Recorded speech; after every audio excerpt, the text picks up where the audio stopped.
14 साल मेरा शादी का हुआ, 10 साल से मैं लड्डू गोपाल को रखी हूँ, बट अभी तक मेरे गोद में नहीं आए हैं लड्डू गोपाल। आएंगे आएंगे, चिंता ना करिए बिहारी जी। कितना गाली और हम सुन चुकी हूँ। लोग कहते हैं कि आत्मा शुद्ध नहीं है, इसके लिए नहीं आते। जो इतना सेवा करेगा गोपाल जी को, उसका गोद सुना कैसे रहेगा। भगवान देखो, बेटा बेटी के लिए संसार के लोग रोते हैं, क्या मीराबाई बेटे के लिए रोई? जो भगवान के लिए रोते हैं, संसार में कीमती बेटा बेटी नहीं है। जिनके बेटे हैं उनकी माँ वृद्धाश्रम में रह रही है, उनके बेटे सेवा भी नहीं कर रहे हैं। आप बेटे के लिए नहीं, भगवान के लिए रोइए। बेटे बेटी ने कोई संतान है, गोदी में आएगी, पर भगवान के लिए रोइए। भगवान कब मिलोगे? गुरुजी 10 साल से गोपू को रखी हूँ।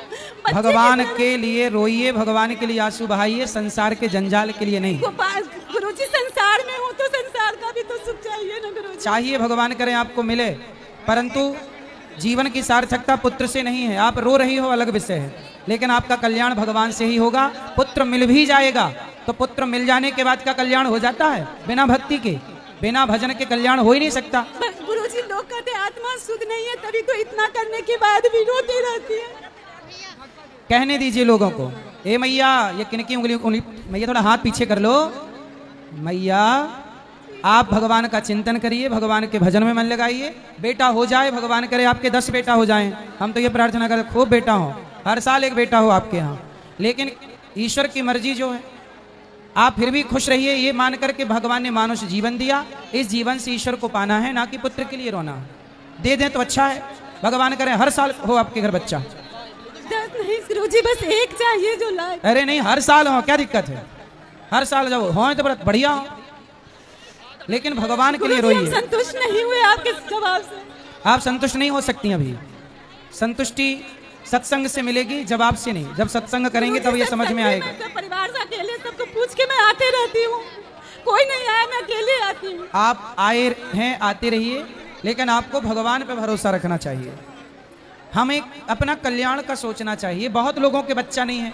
मीराबाई का कोई बेटा था, स्वामी विवेकानंद जी का कोई बेटा था, या तुलसीदास जी का कोई बेटा था। फिर इन्होंने भगवान के भजन के बल पर अपना कल्याण किया है, ना कि पुत्र के कारण। आप भगवान के आश्रित रहिए तो सही। गुरुजी लोग हमको नहीं, गोपू पे लड्डू गोपाल पे भी तो उंगली उठाते हैं ना। उठाने दो, आप बिल्कुल परेशान ना होइए लोगों के चक्कर में। लोगों के चक्कर में क्या करना है? बोलो बोलो। जय श्रीमन नारायण महाराज जी। जी, मेरा ये प्रश्न है कि सिया राम, जय श्रीमन नारायण महाराज बोलो जी। बोलो, आप बोलो। मेरा ये प्रश्न है कि सिया राम में सब जग जानी, करूँ प्रणाम जोड़ी जुग पानी, ये जो चौपाई है, इसमें भाव स्थिति कैसे आएगा? ये सत्संग से ही आएगा। जब अखंड नित्य सत्संग करेंगे तो सब में ईश्वर का दर्शन होगा। ये धीरे धीरे अभ्यास, प्रैक्टिस से। पहले अपनी माता में भगवान को देखो, अपने पिता में भगवान को देखो, फिर गुरु में भगवान को देखो, अतिथि में भगवान को देखो, पशु पक्षियों में ईश्वर का दर्शन करो, हर जीव में ईश्वर का दर्शन करो। धीरे धीरे सब में ईश्वर दिखने स्टार्ट हो जाए। अपने आराध्य सब में देखो। जी महाराज जी, जय श्रीमन नारायण। जय श्री नारायण। राधे राधे गुरुजी। जी, मेरा ऐसे कोई प्रश्न नहीं है, पर आप मुजफ्फरपुर के पावन धरा पे आए और हमारे इस धरा को जग से तार दिया, इसके लिए आपका चरणों में कोटि कोटि धन्यवाद और दंडवत प्रणाम करते हैं। आप, हम आग्रह करेंगे आप फिर पुनः मुजफ्फरपुर में आइएगा और हमें इस तरह से अपने कमलों द्वारा, चरण कमलों द्वारा हमें अपने इसे निखार दीजिएगा। धन्यवाद। खुश रहिए। राधे राधे बाबा।